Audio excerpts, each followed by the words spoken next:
The discovery کے موضوع دوستو السلام علیکم ناظرین کرامی، وضو صفائی کے ایک عمل کا نام ہے جو مسلمانوں پر نماز یا قرآن کو چھونے سے واجب ہے، جس میں پانی کی مدد سے منہ ہاتھ دھوئے جاتے ہیں اور مسح کیا جاتا ہے۔ مسلمانوں میں وضو کے مختلف طریقے رائج ہیں مگر کم و بیش ایک ہی جیسے ہیں، مگر اس میں بنیادی مقصد جسمانی اور روحانی پاکیزگی ہے۔ لیکن دوستو، کیا آپ جانتے ہیں یہودی اپنا وضو کیسے کرتے ہیں اور ان کے وضو میں ایسی کون سی اہم چیز ہے جس کے بغیر ان کا وضو نامکمل رہتا ہے، اور یہودی اپنے مردوں کو کیسے دفناتے ہیں، اور مسلمانوں کی طرح جب بھی عبادت کے لیے جمع ہوتے ہیں تو سب سے پہلے وضو کرنا ہوتا ہے، لیکن ان کا وضو مسلمانوں سے بالکل الگ اور عجیب ترین ہے۔ یہودیوں کے وضو کے دوران ان کے لیے سب سے اہم چیز ان کا لوٹا ہوتا ہے، جس کے بغیر ان کا وضو نامکمل رہتا ہے۔ لہٰذا آپ جب بھی کبھی یہودیوں کے عبادت گاہ کو دیکھیں گے تو آپ کو وہاں لوٹا ضرور نظر آئے گا۔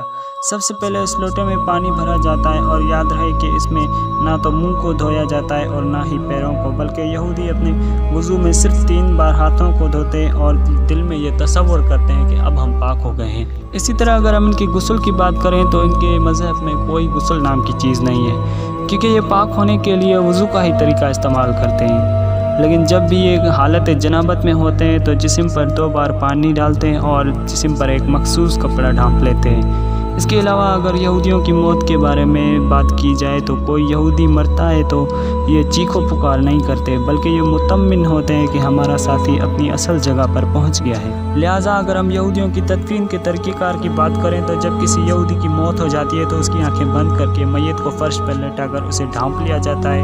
اور قریب چند شمعیں روشن کر دی جاتی ہے، اور میت کو کسی بھی وقت اکیلا نہیں چھوڑا جاتا۔ ہر وقت میت کے ساتھ چند افراد رہتے ہیں تاکہ مردے کو تنہائی کا احساس نہ ہو۔ اس کے علاوہ میت کے قریب کچھ بھی کھانا پینا سختی سے منع ہے،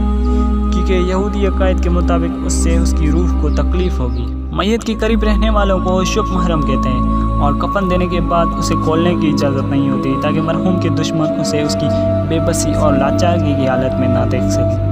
میت کے اوپر ایک شاول بھی ڈال دیا جاتا ہے جسے تعلید کہا جاتا ہے۔ دوستو یاد رہے، جبکہ اسرائیل میں تابوت رکھنے کا رواج نہیں ہے، اور اگر کسی وجہ سے رکھ دیا جاتا ہے تو اسے سوراخ کیے جاتے ہیں تاکہ خاک ارض سے میت کا تعلق برقرار رہے، جبکہ اس رسم میں یہ بھی ہے مرنے والے کی قریبی عزیز ایک مشتق خاک اس کی کفن میں ڈال دیتا ہے۔ یہ رسم عقائد اس بات کا دلیل ہے کہ مرحوم کا جسم خاک ارض مقدس سے مست رہے۔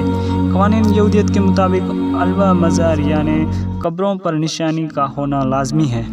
تاکہ قبروں کی شناخت برقرار رہے، جبکہ کچھ یہودی اس مقصد کے لیے قبروں پر گول پتھر رکھنے کے بھی قائل ہیں۔ یہودی الوا مزار پر مرحوم کا نام، تاریخ پیدائش اور کچھ حالات زندگی خصوصاً مذہبی خدمات عبرانی زبان میں کندہ کیے جاتے ہیں۔ اس کے علاوہ کچھ مذہبی علامات ثبت، مثلاً تورات داؤدی اور منوڑا آیات تورات اور اقتصابات یعنی 10 احکام بھی لکھے جاتے ہیں۔ یہودیوں کے بارے میں ایک سب سے بڑی افواہ یہ بھی گردش کرتی ہے کہ یہودی اپنے مردوں کو کھڑا کر کے دفن کرتے ہیں، لیکن اس حقیقت میں ایسا کچھ بھی نہیں ہے، بلکہ یہ صرف ایک غلط فہمی ہے جو لوگوں کے دلوں میں بس چکی ہے۔ اگر یہودیت کی قدیم تاریخ کا مطالعہ کیا جائے تو معلوم ہوتا ہے آج سے 3-4 صدیاں پہلے یہودیوں کو مرنے والے دن ہی دفن کر دیا جاتا تھا،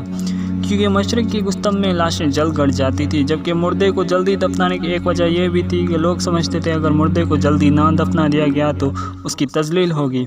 لیکن اسی جلد بازی کی وجہ سے کچھ ایسے واقعات بھی رونما ہو گئے جب چند لوگوں کو نیند بے ہوشی کی حالت میں دفنا دیا گیا۔ لہٰذا یہ واقعات اس وقت کے لوگوں میں تشویش کا باعث تھے،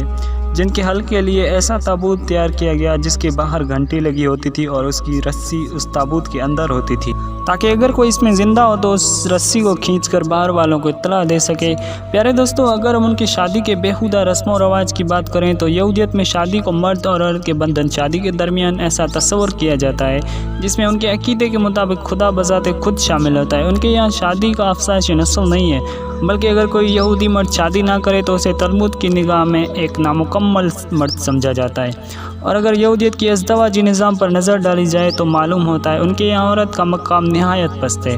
اور اس کی وجہ یہ ہے کہ حوا نے آدم کو ممنوع پھل کھانے پر اکسایا تھا اور اسی وجہ سے وہ جنت سے نکالے گئے تھے، اور اسی بنا پر عورت کو مرد کے غلامی اور حیض جیسی ناپاکی اور حمل کے درد کی سزا ملتی ہے، اور اسی وجہ سے یہودیت میں عورتوں کی شادی خاوند کی خدمت اور اولاد پیدا کرنے کے لیے کی جاتی ہے۔ اگر کسی کے یہاں کئی سال تک اولاد نہ ہو تو وہ بلا جھجک دوسری شادی کر سکتا ہے،